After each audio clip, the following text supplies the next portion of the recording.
Hi friends, welcome to Hangout point. അപ്പോൾ ഇന്ന് ഞങ്ങൾ നിങ്ങളുടെ മുമ്പിൽ എത്തിയിരിക്കുന്നത് ഒരു ചെറിയ വീഡിയോ, ഒരു പെപ്പർ ലിവർ ഫ്രൈയുമായിട്ടാണ്. അപ്പോൾ അത് 1/2 കിലോ ലിവറാണ് നമ്മളിവിടെ ലിവർ ഫ്രൈക്ക് വേണ്ടി എടുക്കുന്നത്. ഇത് വിനാഗിരിയും മഞ്ഞൾപ്പൊടിയൊക്കെ ഇട്ട് കഴുകി വെള്ളമൊക്കെ വാർത്തെടുത്തിട്ടുണ്ട്. അപ്പോൾ നമുക്ക് ലിവർ ഫ്രൈ തയ്യാറാക്കാം. നമ്മളിവിടെ വെളിച്ചെണ്ണയാണ് ഉപയോഗിക്കുന്നത്. ചൂടായ എണ്ണയിലേക്ക് ഇനി കടുകിടാം.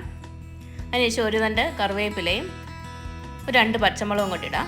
ഇതിലേക്ക് ഒരു 6 വെളുത്തുള്ളിയും ഒരു ചെറിയ കഷ്ണം ഇഞ്ചിയും ഒരു 10 കുരുമുളകും കൂടെ നല്ലതായിട്ട് ചതച്ചതും കൂടി ചേർക്കുന്നുണ്ട്. ഇനി ഇത് നമുക്കൊന്ന് വഴറ്റിയെടുക്കാം. ഇതിലേക്ക് 2 സവാള അരിഞ്ഞ് വെച്ചതും കൂടി ഇടാം. ഇത് നല്ലതായിട്ട് വഴറ്റാം. എണ്ണ കിട്ടാൻ കുറച്ച് ഉപ്പും കൂടി ചേർക്കാം.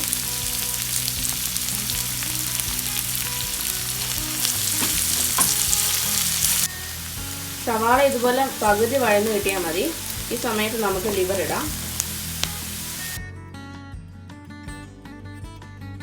ഇനി ഇതെല്ലാം കൂടെ നമുക്ക് നന്നായി ഒന്ന് വഴറ്റിയെടുക്കാം. ലിവർ ഇതുപോലെ ഈ ഒരു വലിപ്പത്തിലാണ് നമ്മൾ കട്ട് ചെയ്തെടുത്തേക്കുന്നത്. ഒരുപാട് ചെറിയ കഷ്ണമായി പോകരുത്. ഈ ഒരു വലിപ്പത്തിൽ വേണം നമ്മൾ കട്ട് ചെയ്തെടുക്കാനായിട്ട്.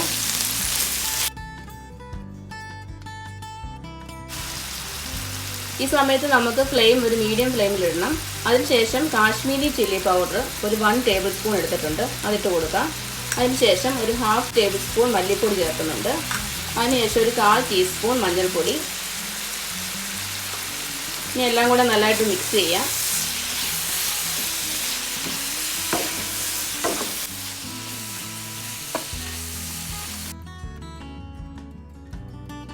ഇപ്പോൾ പച്ചമണം മാറി വരുന്ന സമയത്ത് ഒരു ടേബിൾ സ്പൂൺ കുരുമുളക് പൊടിയും കൂടെ ചേർക്കുന്നുണ്ട്. അതിനുശേഷം ഒരു 1/2 ടേബിൾ സ്പൂൺ പെരിഞ്ജീരക പൊടിയും കൂടി ചേർക്കുന്നുണ്ട്. ഒരു 1/2 ടീസ്പൂൺ ഗരം മസാലപ്പൊടി. ഇനി നല്ലതായിട്ട് മിക്സ് ചെയ്യാം. പെപ്പർ ലിവർ ഫ്രൈ ആയതുകൊണ്ട് തന്നെ പെപ്പർ കുറച്ച് കൂടുതൽ ചേർക്കണം.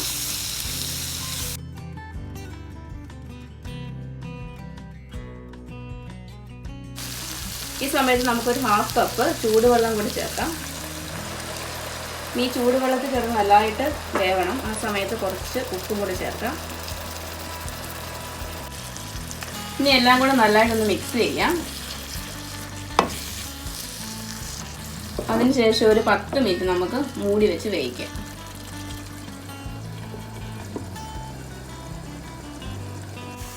ഇനി നമുക്ക് മൂടി ഒന്ന് തുറന്ന് നോക്കാം. ഈ വെള്ളം എല്ലാം നല്ലതായിട്ടൊന്ന് വറ്റി ഒന്ന് ഡ്രൈ ആയിട്ട് കിട്ടണം. ഇപ്പോൾ വെള്ളമെല്ലാം വറ്റി നമ്മൾ ഇതുപോലെ നല്ല ഡ്രൈ ആക്കി എടുത്തിട്ടുണ്ട്. ഈ സമയത്ത് നമുക്കൊരു 1/2 ടീസ്പൂൺ കുരുമുളക് പൊടിയും കൂടി ചേർക്കാം. അതുപോലെ തന്നെ 1/2 ടീസ്പൂൺ പെരിഞ്ജീരക പൊടിയും കൂടി ചേർക്കാം. അതിനുശേഷം കുറച്ച് കറിവേപ്പിലയും കൂടി ഇട്ട് കൊടുക്കാം. നല്ലൊരു ഫ്ലേവർ കിട്ടാൻ വേണ്ടിയാണ്. ലാസ്റ്റായിട്ട് കുറച്ച് എണ്ണയും കൂടി. എല്ലാം കൂടെ നല്ലതായിട്ടൊന്ന് മിക്സ് ചെയ്യാം.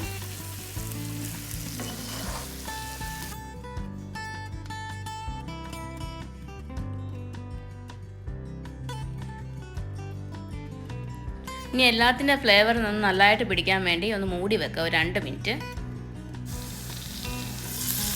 അപ്പോൾ നമ്മുടെ പെപ്പർ ലിവർ ഫ്രൈ ഇതാ റെഡി ആയിട്ടുണ്ട്. നമുക്കിനി ഇതൊരു പാത്രത്തിലേക്ക് മാറ്റാം.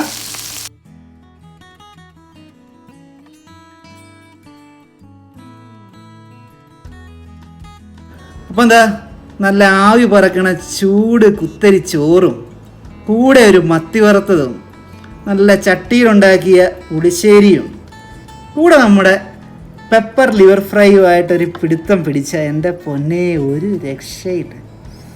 അപ്പം നല്ല ഭാഗങ്ങളുമായി വീണ്ടും കാണാം. Until then bye bye.